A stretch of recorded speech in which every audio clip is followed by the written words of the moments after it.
오늘 우리가 함께 나눌 말씀은 시편 49편 15절 말씀입니다. 그러나 하나님은 나를 영접하시리니 이러므로 내 영혼을 스올의 권세에서 건져내시리로다. 아멘. 한 부자가 있었습니다. 그는 큰 농사를 지어서 많은 소출을 거뒀습니다. 그러자 그 마음에 고민이 드는 겁니다. 이 많은 소출을 어떻게 해야 할까? 그래. 이렇게 하자.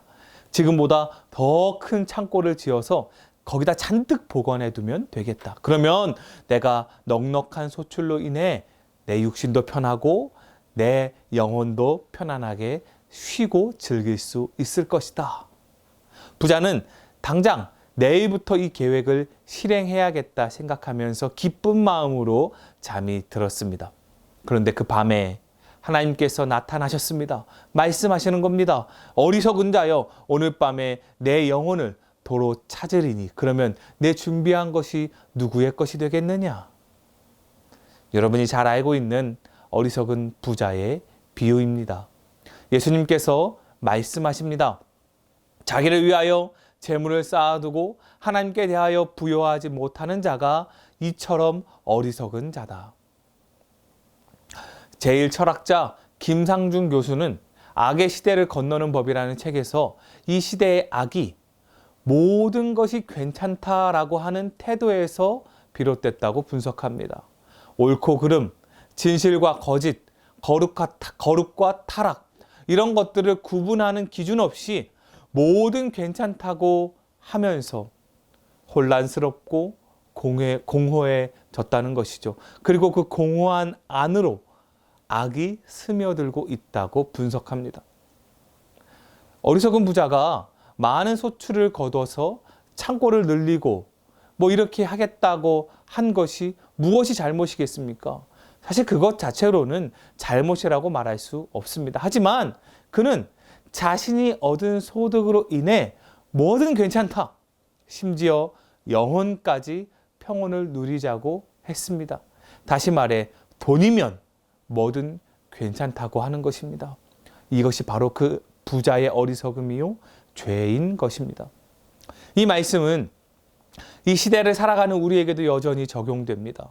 우리는 은연중에 돈이면 뭐든 된다 생각하고 있습니다. 돈 때문에 배신하고 돈 때문에 죽이고 돈 때문에 살고 돈을 위해서 살아가는 것입니다.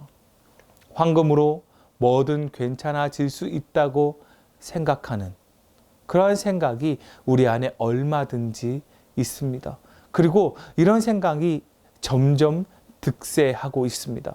세상이 점점 악해지는 것과 무방하지 않아 보입니다.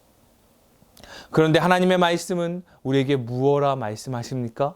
시편 49편은 재물을 의지하는 자들을 꾸짖는 말씀이라고 볼 수 있습니다.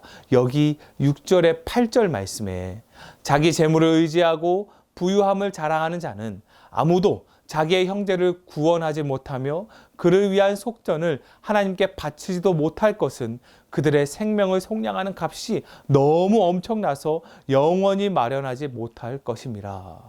이렇게 기록하고 있습니다. 재물이 아무리 좋아도 그것이 우리의 생명을 보장해 주지도 못하고 우리의 영혼은 더더욱 보장해 주지 못한다는 것입니다. 재물을 의지하는 것은 어리석은 일일 뿐더러 하나님 앞에서 죄가 된다는 말씀이지요. 우리는 참 많이 재물로 인해 힘들어합니다. 있어도 힘들고 없으면 더 힘듭니다. 나에게 없는 것 때문에도 힘들지만 남에게 있는 것으로 인하여도 힘듭니다. 그렇지 않습니까? 이 물질의 노예로 살아가는 우리들, 이 안에서 믿는 자는 어떻게 해야 할까요? 10절 말씀에 이렇게 고백합니다. 그러나 그는 지혜 있는 자도 죽고 어리석고 무지한 자도 함께 망하며 그들의 재물은 남에게 남겨두고 떠나는 것을 보게 되리로다. 무엇입니까? 영원한 삶도 없고 영원한 소유도 없다는 것을 보게 된다는 것입니다. 죽으면 공수래, 공수거라는 것이죠. 우리는 순간을 보는 것이 아니라 길게 보아야 한다는 것입니다. 영원하신 하나님을 바라보며 나아가야 하는 것이죠. 시편 기자는 그 믿음으로 분명한 고백을 하나님께 드리고 있습니다. 그러나 하나님은 나를 영접하시리니 이러므로 내 영혼을 스올의 권세에서 건져내시리로다. 아멘. 물질은 우리를 지옥에서 건져낼 수 없습니다. 물질은 오히려 이 땅에서 사는 우리의 삶을 지옥과 같이 만들 뿐입니다. 하지만 하나님은 우리를 영접하여 주시고 우리를 구원해 주십니다. 그 하나님을 바라보며 나아가는 저와 여러분이 되시기를 주님의 이름으로 축복합니다.